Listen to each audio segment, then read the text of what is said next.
Hey everyone, this is Sunny Justice with It's a Crime and Shame. Now, of course, before we get started into this video, if you have not subscribed to this channel, please consider subscribing and please hit that notification bell to get all the notifications whenever we drop a video or do a live in the cases that you might follow with us.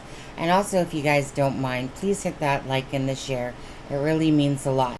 Okay, so in this video, we are going to talk about that anonymous member post.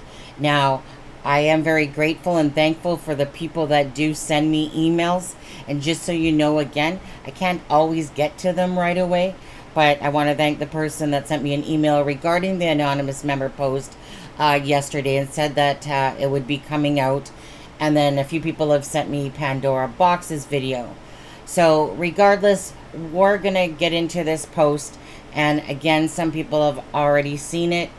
And let's just start from the beginning of what it is. So knowing that I see some grammatical errors, like this info has come of a guy. Obviously this info comes from a guy who lives in Preston, has known Nicola for about 10 years. I'm not putting his name because there are people on these groups who know him and his family. So to protect him, I have agreed not to put his name. He didn't have to give me this info, but wanted to. And he has reported things to the police. Okay, so this is what he says. No way did Nicola fall into the river or go in on her own free will. He spoke to Nicola a few days before she went missing. She wasn't very happy about some things. Paul was one of the problems. Paul was the drinker, not Nicola. When it was this guy's sister's 40th birthday, Nicola did not have much to drink at all. It was Paul who had quite a few drinks. He was knocking them back like it was out of fashion. Nicola told him to calm it down on his drinking, and he had a right go at her and said no one tells him what to do. After they left the party, they had an argument on the car park. Paul grabbed Nicola and pushed her against a wall. He was really mad. This person and others told Paul to calm down and stop doing what he's doing to Nicola. 3 days before Nicola went missing, Nicola spoke to this person and his sister and said she couldn't cope anymore and that she was ready to end it as she had had enough. When asked what she meant, Nicola said she was ready to end it with Paul, which was to their relief as they thought Nicola meant end her life. Nicola said hell no, and that she had too much to live for, and that her family meant the world to her, and her 2 daughters and Willow were her life, and that she would never put them through that. The night before Nicola went missing, her and Paul had a big fight, and Paul punched her twice, which was witnessed by another friend. This person would not say any names of who this friend was. He said Nicola hit Paul back and scratched him. She wanted to leave him on the night of the day she went missing, but didn't want to ask a friend or to go to her parents' house because Paul would have gone after her. I asked if Paul was related to the Fletchers. He smirked and said, might be. He doesn't think Penny Fletcher has done any harm to Nicola, but he wouldn't put it past any of her family, and that Penny Fletcher definitely covering up for someone, and she knew who Willow and the phone belonged to and didn't want to get involved in anything. Paul sometimes went drinking with Penny Fletcher's grandson and one of her sons. Mostly they went out to St. Michael's area. Paul was heard saying in one of the local pubs that he is in no way going to let Nicola leave him and would find a way to stop her. I asked how long the relationship was on the rocks, for the reply was 5 months, maybe more, and that Nicola had been planning to leave for a few months but was waiting for the right time to do it. Not many knew this, as she didn't want anyone knowing in case it got back to Paul. The girl said to her friend's mom that her dad was involved with their mom death, and sometimes he doesn't scared them. Paul did it, but got someone else to do it. He then said Emma White and Nicola had an argument 2 nights before Nicola had gone missing, but didn't know what it was about, and that Nicola was not having an affair and never was like some people have said she was. She met her boss the night before she went missing and some time before then. Some thought Nicola had met Emma White's husband, but it was her boss they had a business meeting was waiting for someone at the train station who was very big important client. His sister does the exact same walk at roughly the same time as Nicola, and they'd normally let the dogs play for a bit. His sister arranged to meet Nicola on one of the fields, but not sure which one, but Nicola never turned up. I asked if it was Nicola who dropped the girls off at school. He replied, "We think so, but can't be sure," as some who said they saw and spoke to Nicola have now said it was a different day. Only one or two still say it was Nicola. The girls told the teacher something that morning that their mom and Emma White had an argument. When asked, Emma White said it was a disagreement and that they had sorted it out. But no one knows if it was sorted out.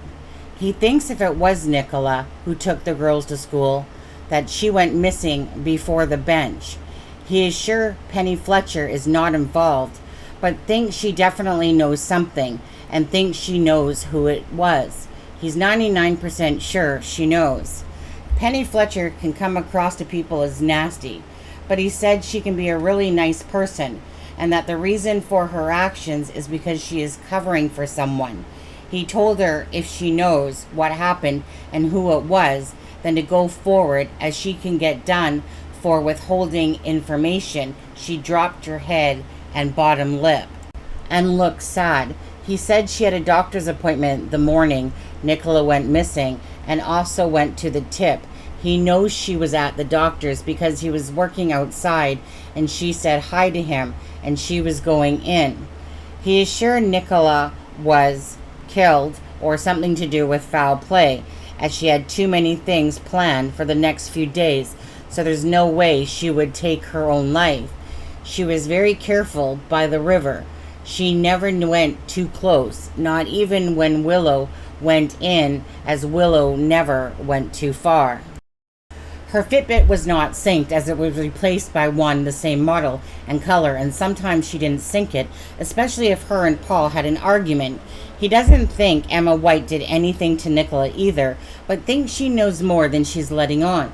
He isn't sticking up for Emma White, as he doesn't like her. He hates her and says half the things that come out of her mouth are lies, and that she fancies Paul and always has done for ages. He said the Fletchers are a bit sus, but he doesn't think it's Penny Fletcher, but is convinced she knows and who and what happened. He also doesn't think it's Louise is involved, as her and Nicola were close, but he thinks she is feeling guilty about something. He said Penny Fletcher definitely knew who Willow and the phone belonged to, and that's another reason he thinks she knows who and what happened. He said Nicola was a lovely person and would do anything to help anyone if she could. She helped a homeless guy by getting him a flat and buying him some furniture for it until he got a job. Then he could get other things for himself. She paid 6 months' rent for him in advance, unknowingly to Paul and anyone else. She always said what she did with her money was her business, no one else's, and she does not need permission on how to spend her money and what on. He said Paul was a very heavy drinker and loved to snort things, and that Nicola liked a drink, but nowhere near to be an alcoholic. He doesn't think she had mental health issues. There was no signs of her having that, and if she did well to hide it, as most people. The least little thing, and they flip if they have that, but she didn't have depression, a few times, but nothing too bad that would make her take her own life. The fight the night before Nicola went missing was why the police were called out. Paul punched her twice, so she hit him back. I asked if it was true that the glass had been smashed. He said no, it was ceramic vase and a saucepan. Nicola was planning to leave Paul as soon as she could, once the time was right. She had no intentions of going to her friends or her parents, as she was worried Paul would find her and take the girls. He is not certain on this, but thinks that one of the mortgages were for Nicola, but not 100% sure. I asked if that's why she was happy. He said no, she was happy because she signed off on a mortgage for his sister, as it was his sister's first one, and for another friend who had previously had one refused.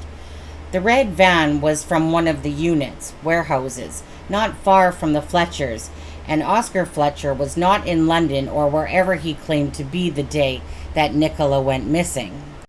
The old guy from Penny Fletcher's caravan park, who had his caravan broken into, it was Penny Fletcher's grandson. He was checking for video cameras, and he has a very violent temper. The people from St. Michael's were scared that Curtis Media was going to find everything out, and that's why they wanted him gone, so now he can't. He said that the coroner is normally a decent guy and hopes he puts the police hypothesis to bed by not ruling it as accidental or misadventure. Quentin Fletcher lied about the cameras working. Nicola was followed by a man and a woman wearing hats and hoods, and thinks Nicola was locked in an attic. As a woman was heard shouting, it sounded like it was from Marsh Hall Farm's attic. The workmen who heard the shouting also heard banging noises, as if someone was banging on something or kicking something, but they say they can't remember which day. Red van is said to belong to a family member of the Fletchers. This may explain why Rupert Fletcher was not seen or heard from. The fisherman is said to have heard. The other is said to be Quentin Fletcher. Some say Fisherman Sam is dodgy and he makes a lot of things up, but he also could know something. He was told that Sally Riley was removed from the case because she didn't agree with some of the things, and she was told what to say, and that Becky Smith was called in to try to find out if there was anything sinister. Hadn't happened, but couldn't find any evidence, so they say. She went with the hypothesis of the police that Nicola fell into the river. And just to say that the guy who told all of this said Nicola's funeral was real, as his wife went. And all who wondered what had happened to Ed W., he arrived in Preston last month to spend some time with Emma White and the children. He also said that Jason Dean Rothwell may be linked to the Fletchers, and that Paul is linked to Flinchley Road. Got to find out if that is true. If so, we'll try to get some info on them. Okay, you guys, so I've read this twice now, and I do have a lot to say. And I would like you guys to do me a favor if you could. What I would like for you to do is in the comments section of this video, we're going to do a live tomorrow at 12 p.m. my time, which is 8 p.m. UK time, 3 p.m. Eastern Standard Time. And so what I would like you to do is put comments in there of things that you agree with and things that you think are a bunch of horse pucky. Obviously things that just don't make sense or are inaccurate. So we will go over those thoughts and opinions tomorrow on the live of what you guys have to say, because I know I have a lot to say. I'm sure Adam has a lot to say, and that's what we're going to do, okay guys? So I'm going to leave this video off as it is, let you guys put your comments. Remember, put in there what you believe to be true, what you believe not to be true, or just something that you would like to talk about tomorrow. Either way, guys, God bless. You guys have a great day, and we will see you tomorrow on the live at 8 o'clock p.m. UK time. And again, if you are not subscribed to this channel, guys, please hit subscribe, hit the like and the share. If you could, that would mean a lot. And we got 3 more days till the inquest is about to start. It's on the 26th and 27th of June. Looking forward to that. Looking forward to hopefully seeing, well, we're just looking forward to seeing what comes out. No words of comfort anyone can say. I've never felt a pain like this before. A piece of my heart died with you. I guess heaven needed you more. But I can't understand exactly what for. Is this a trial of my faith? A lesson to be learned? Why did my baby come to earth and then so quickly return? I gotta get up off the floor and trust that heaven needs